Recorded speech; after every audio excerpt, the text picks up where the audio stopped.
Normally on this show, we'll ask people who are on the front lines in their arenas, what does toughness mean to you? What in your experience? But you might have hinted there that your definition is much more about the everyday person who can get through whatever, right? We're all just trying to perform day to day and get through.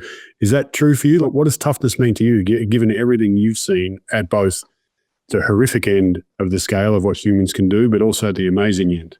Yeah, it is sometimes just hard enough for people to get up every day and get dressed and go to work or feed their kids or just get by. My job over the last 20 years as a foreign correspondent meant that I was doing things that was beyond a normal trend line for most Americans. And I enjoyed it. To me, that didn't take much toughness because I was enjoying it so much. But the other end of toughness for me was that made everyone else scratch their heads when I'd come back home and tell my stories is that it became normal to work 12, 14-hour, 16-hour days. It became normal to sleep in uncomfortable beds in uncomfortable places. It became normal to talk to strangers. It became normal to learn different languages. And for me as a person, as a personality, I'm not really an extrovert by nature. I am a very private person. I'm a homebody.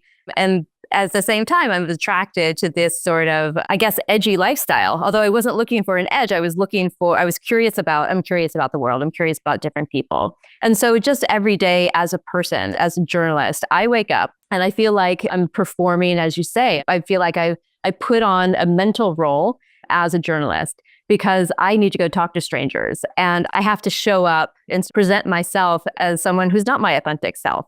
And that's all about trying to get people to feel comfortable with you, tell you their secrets, and get them in a place where they're vulnerable towards you.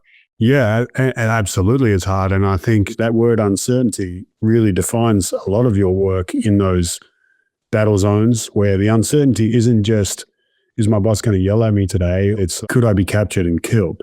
And we'll get to that level of threat in a moment. But I wonder, when you say you're putting on something that's not your authentic self, I'm curious to dig in there because that word curious, you said yourself that a starting point for you is curiosity. It's what really drew you into this. And I would actually say that my experience with performers who have to work under that level of pressure where there's lives on the line, that curiosity is sometimes one of the biggest strengths possible, where in the face of amazing uncertainty that actually all involves a high level of threat, being able to be curious in that situation keeps the fear at bay, keeps your internal response of, like you said, some people are attracted to, they run towards the fire when perhaps they shouldn't.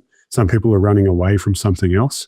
But curiosity allows you to sit there with a stranger who could be dangerous and still explore things. Do you feel like that's actually a true statement, that your curiosity was a strength and probably a defining part of your toughness in those environments? Absolutely. Yeah.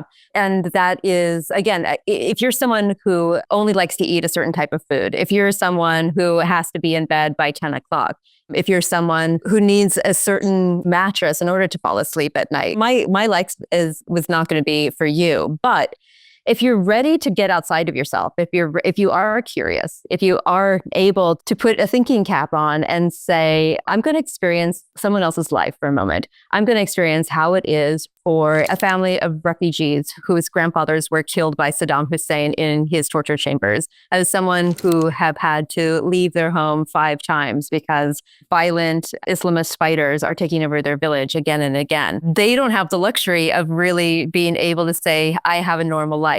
And as a journalist who has to tell their stories, yes, you have to be curious to step outside of yourself and step outside of your own entitlement and step outside of your own expectations so that you can tell a tale from someone else's point of view.